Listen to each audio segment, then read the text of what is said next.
Bayangkan satu kaum yang tubuhnya setinggi pohon kurma dan binasa hanya oleh angin. Assalamualaikum warahmatullahi wabarakatuh.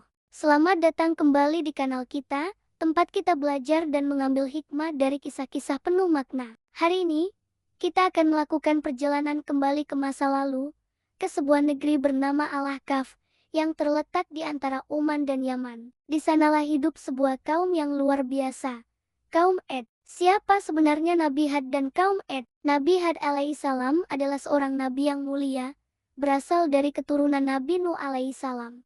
Allah mengutusnya kepada kaumnya sendiri, yaitu kaum Ad. Kaum Ad ini bukanlah kaum biasa. Mereka dikenal memiliki postur tubuh yang sangat tinggi dan kuat. Mereka juga ahli dalam membangun kota-kota megah dengan pilar-pilar raksasa dan istana-istana yang menjulang tinggi, sebuah bukti peradaban yang sangat maju pada masanya. Namun, di tengah kemegahan itu, mereka tersesat.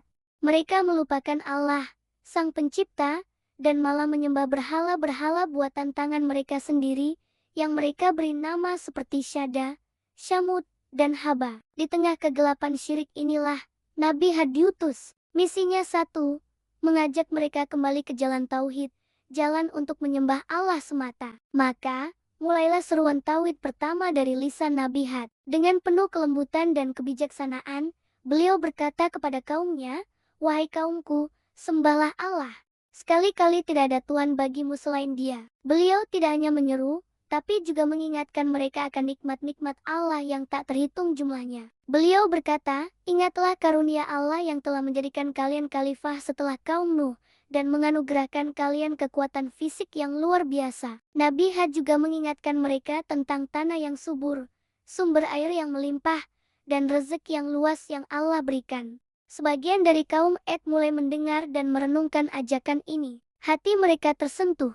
Namun sayang, para pemimpin dan pembesar kaum yang sombong justru menolak mentah-mentah. Dengan angkuh mereka berkata, "Siapakah yang lebih hebat kekuatannya dari kami?" Mereka merasa begitu kuat dan perkasa, sehingga lupa bahwa ada kekuatan yang jauh lebih besar, yaitu kekuatan Allah SWT. Kesombongan kaum Ad tidak berhenti di situ. Mereka terus membangun istana-istana dan bangunan-bangunan yang sangat tinggi, bukan untuk kebutuhan, melainkan hanya untuk pamer dan menyombongkan diri. Seolah-olah mereka berpikir, dengan semua kemegahan ini, kami akan hidup selamanya di dunia. Mereka lupa bahwa kehidupan ini hanyalah sementara. Melihat kesombongan yang semakin menjadi-jadi, Nabi Had tidak pernah lelah memperingatkan mereka. Beliau berkata, "Mengapa kalian mendirikan pada setiap tanah tinggi bangunan untuk bermain-main dan menyombongkan diri? Dan kalian membuat benteng-benteng dengan harapan kalian akan kekal?" Beliau mengingatkan bahwa jika mereka terus-menerus ingkar dan sombong,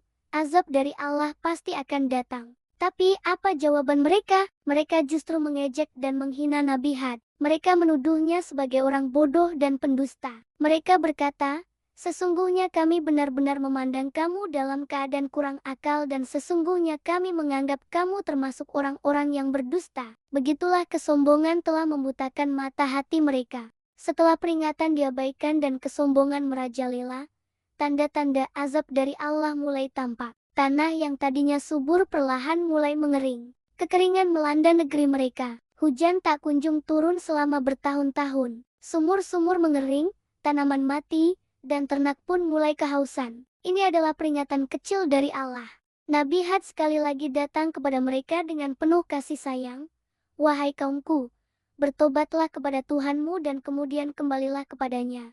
Niscaya Dia akan menurunkan hujan yang sangat deras atasmu." Beliau menawarkan solusi, yaitu istighfar dan taubat. Jika mereka mau kembali kepada Allah, Allah pasti akan menurunkan rahmat-Nya berupa hujan. Namun, bukannya sadar, mereka justru semakin menantang. Dengan angkuh dan congkak mereka berkata, "Wahai Had, datangkanlah kepada kami azab yang kamu ancamkan itu, jika kamu termasuk orang-orang yang benar." Mereka benar-benar telah menantang kuasa Allah secara langsung. Melihat penolakan yang total dan tantangan yang begitu lancang dari kaumnya, Nabi Had dan para pengikutnya yang beriman akhirnya mengambil keputusan. Atas perintah Allah, mereka menjauhkan diri dan memisahkan diri dari kaum Ad yang durhaka. Ini adalah sebuah pemisahan yang jelas antara keimanan dan kekafiran. Nabi Had dan segelintir orang yang beriman memilih untuk bersabar, tetap teguh dalam tauhid, dan menyerahkan segala urusan kepada Allah.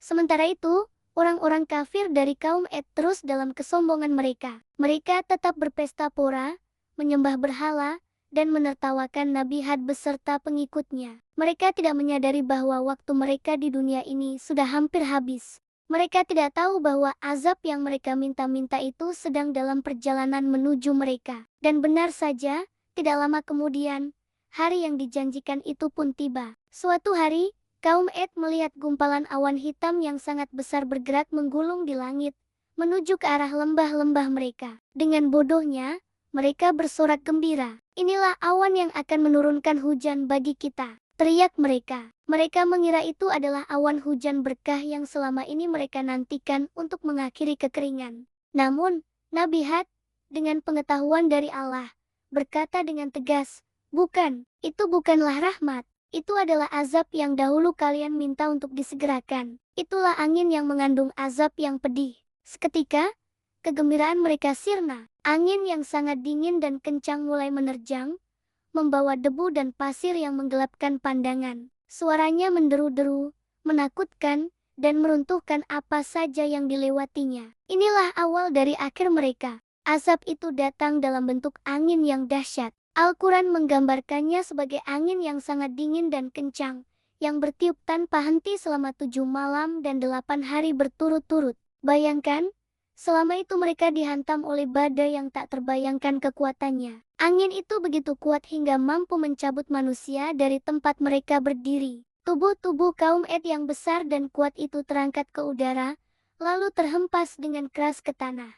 Mereka mati dalam keadaan yang sangat mengenaskan. Al-Quran mengibaratkan mereka seperti tunggul-tunggul pohon kurma yang telah lapuk dan kosong. Kekuatan yang mereka banggakan, istana megah yang mereka sombongkan, semuanya hancur lebur tanpa sisa. Mereka lenyap dari muka bumi, seolah-olah tidak pernah ada. Kekuasaan dan kehebatan mereka sirna dalam sekejap mata. Lalu, bagaimana dengan nasib Nabi Hud dan para pengikutnya yang beriman? Dengan rahmat dan perlindungan Allah, mereka semua selamat. Angin dahsyat yang membinasakan kaum Ad itu sama sekali tidak menyentuh mereka. Setelah kaum Ad binasa, Nabi Hud dan para pengikutnya kemudian pindah ke suatu daerah yang dikenal sebagai Hadramaut, di mana mereka memulai kehidupan baru yang damai dan penuh berkah, terus beribadah hanya kepada Allah.